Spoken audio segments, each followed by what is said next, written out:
Good morning, everybody, and welcome to the Time Out for You Mum Chat. I have Peace Mitchell here with me. Now, Peace, among other things, has a beautiful yacht that she takes with her, or took with her, to Northern Queensland.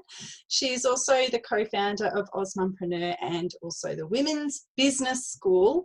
So she knows what it's like to be a mum and have a business and to be doing all the juggling. So welcome, Peace, and thank you for joining us. Hi everyone, thank you so much for having me, Rachel. It's lovely to be here today. You're welcome. So we're going to talk about success, and I love the word success, and I think it's probably the meaning of success is changing for people at the moment. So give us some insight into success and business and mums and everything. Yeah, okay. Well, I've been studying success because, as you mentioned before, we've had Osmumpreneur for 10 years. And a big part of the Osmumpreneur community is our annual celebration every year, the Osmumpreneur Awards. So through the Osmumpreneur Awards, I've had the privilege, and I've been fortunate to see businesses emerging from a really early stage and then watching those businesses grow and really being part of that journey. And what I've found is that success looks different for different people. But some businesses, like, they start really strong and you're like, wow, that's amazing. And, you know, they win awards and they're doing really well. And then they like crash and burn within like 2 or 3 years. And I'm always like, what happened? Why did that happen? And then other businesses are like kind of slow to get started and then improve with age. And others just like, boom, they go and they just keep going and are huge success. So I'm always curious about, like, why is that? What are they doing differently? And I think one of the key things that they do is that they do something that they're truly passionate about, and that they understand really well. And I feel like when you have a passion for something and you've got that vision, then that's where you'll see success. And some of those businesses that, you know, start slowly and grow and keep going, I mean, those are the ones who are often have that real passion for what they do, because, you know, we all face challenges in business, and right now we're all facing a massive challenge.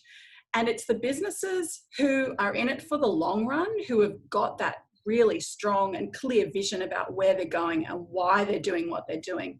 They're the ones who will overcome the obstacles. Because if you're just here to make fast cash, when things go bad, you're just not going to want to be part of it. You're going to walk away from that so much easier. But when you're doing something that you love, something that you would do even if you weren't being paid to do it, then you're much likely to hang in there through the tough times. And so that's a big part of what success is, I think, that I've observed.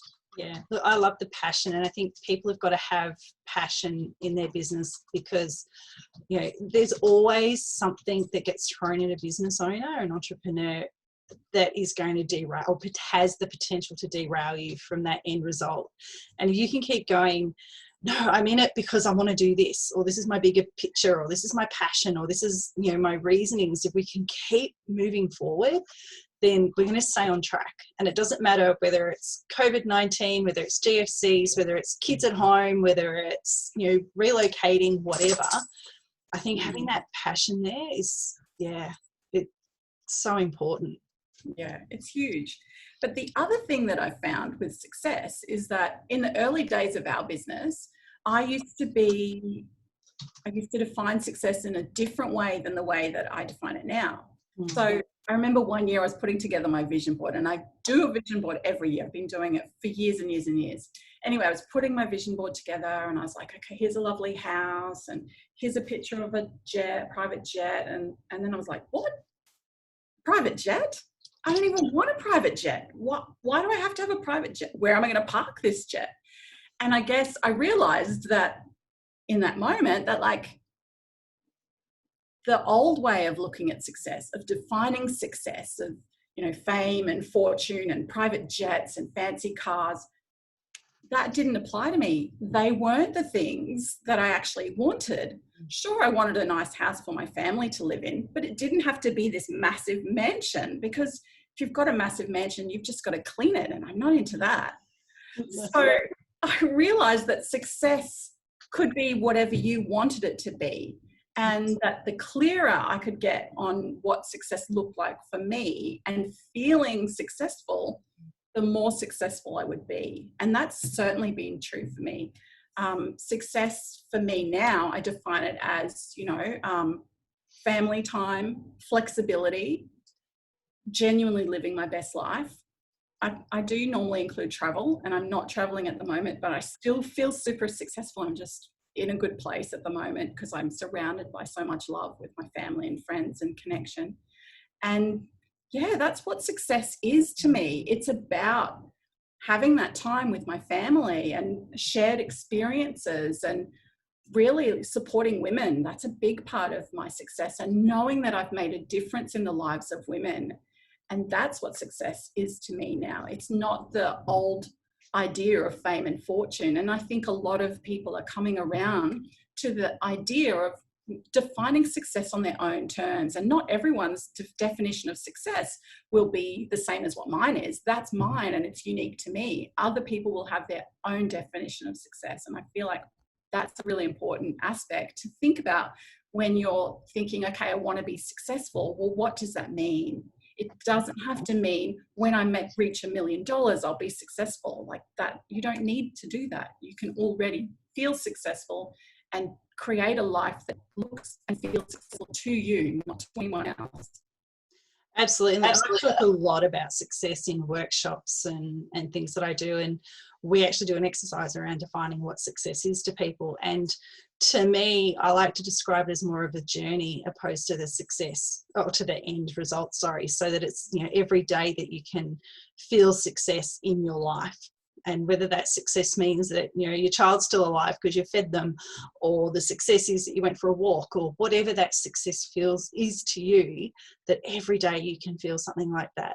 And I also think the days that, you get bombarded with this crap on Facebook where people are selling their big courses and they're standing in front of a mansion and in their white Mercedes Benz or whatever. It's like, how fake is that? I even own a yacht, but I never take photos in front of my yacht because it just is ridiculous. That's ridiculous. And when I see people pretending to pose in their private jet with their champagne, I just think, you're an idiot. That's not your jet. I can tell. No, absolutely. And look, I think that ground bit, and we're going, obviously in the times that we're having at the moment, is that we, the aspirations to want the jet is probably very low. But we want and we crave that human connection, and we want those people that are around us as well. So how's your version of success? Has it changed at all at the moment, and what are you doing to feel successful? That's really interesting. I haven't redefined success for me at the moment, but it's been interesting the way that I've reacted and responded to the pandemic, I guess, and the craziness that's happening. And I've spent a lot of time observing how other entrepreneurs are responding to the pandemic and what they're doing. And I have seen a lot of people scrambling and panicking and hustling. There's a lot of people who are reacting to the fear, and then I'm seeing that playing out in their marketing strategy and how they're showing up online. And I've been very conscious of not doing that, because that's not where I'm at. And that's not as a leader in my community, I don't want to make other people feel like they should be hustling and scrambling and in that fear mentality and scarcity, getting caught up in scarcity. So for me and my sister as well, we've had lots of conversations about, okay, what does this mean for us? And we're super fortunate that our business can continue. It's always been online. We've been online for 10 years. So this is not anything new for us. But it was really funny because at the beginning, there was so many marketing messages like, oh, you've got to pivot, you've got to scramble. And so we were like, oh my gosh, what are we going to do? And then we're like, wait a minute, we don't have to do anything different. But it's so funny that that energy and craziness is so contagious, and that even we were getting caught up in it, even though we actually did. It was business as normal for us. And so we have decided that we're investing in ourselves and in our business at the moment. So we're working behind the scenes on creating new programs, on supporting our current community in really beautiful ways, and working on our future plans. And really, you know, our word for 2020 is vision. And so it's all about the big picture and our long-term strategy. And when we do get caught up in those moments of fear and scarcity and scrambling and thinking like we should be doing all these other crazy things, we're like, okay, no, our word's vision. Let's return to that. What is our long-term strategy? What are we here for? What's our purpose? What were we born to do even, you know? And our vision is to create a global business school for women. That hasn't changed just because, you know, things have changed in the market and people can't fly overseas anymore. Our global vision has stayed the same. And so we're working on that behind the scenes and really working in a strategic way, while continuing with our business, while also, you know, I've got 4 children. They're all here in the house with me. We're going to be homeschooling. So keeping calm about running my business, working in flow. I've been really a lot more conscious about that. As you can see behind me, I've got macrame. And I joke that by the end of this pandemic, all the walls of my house are going to be covered in macrame, because I really am investing in my self-care in lots of ways. So creativity is one way through macrame. I'm going for walks twice a day. My dog has never been walked so much in its life. I'm sure she's like, what is going on? But I get up every morning. I walk her in the morning. And then as a family, we're going walking in the evenings. We've never done that before, but every day I'm like, okay, kids, who wants to come for a walk? And sometimes we all go.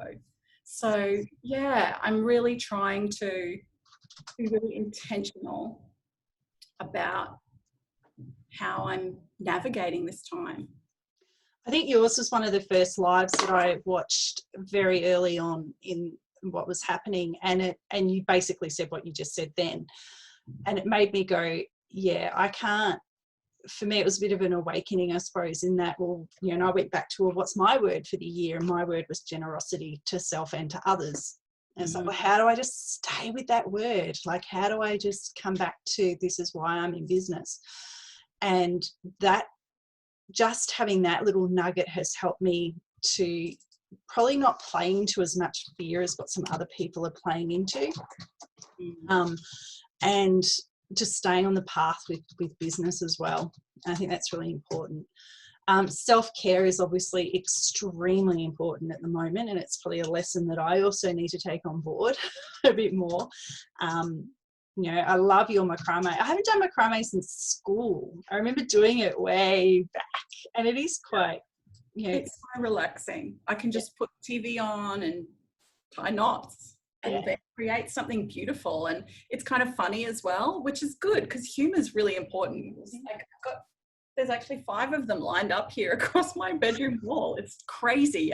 You don't need that many in your bedroom, so that's funny as well. For me, I've pulled out my jigsaw puzzle. This is my 3rd attempt at actually doing it, and I'm like, you know what? I'm just going to put it on the table, and I've said to my other family members, you're welcome to add to it. None of them will, because they hate jigsaw puzzles. But you know, it's like, it's there, and you know, and it means that if I'm walking around going, what should I do? It's like, I'll just go play with the jigsaw puzzle, because I got to stay away from, you know, you got to step away from computers. And I think, you know, Zoom overload has become a huge problem as well. So yeah, absolutely. I've been consciously every Friday afternoon, I delete all the apps on my phone. So I delete Instagram, Facebook, LinkedIn. I just get rid of them, and this is family time. And then I don't turn my computer on, and I just switch off from the news and everything else that's happening. As much as I love being connected, and I've got so many friends and contacts and everybody on Facebook, I've found that just by stepping away and just having a complete break and investing in looking after myself and being with my family has been really helpful. Yeah, absolutely. Awesome. Great chatting with you today. And I love the way that you use success across your business and your family and yourself as well, because, you know, that's really important to what I'm about as well. So I think it's been a wonderful conversation today. To those listening back on the recording, thanks for tuning in. And next week we will have another Time Out for You chat. So have a wonderful week.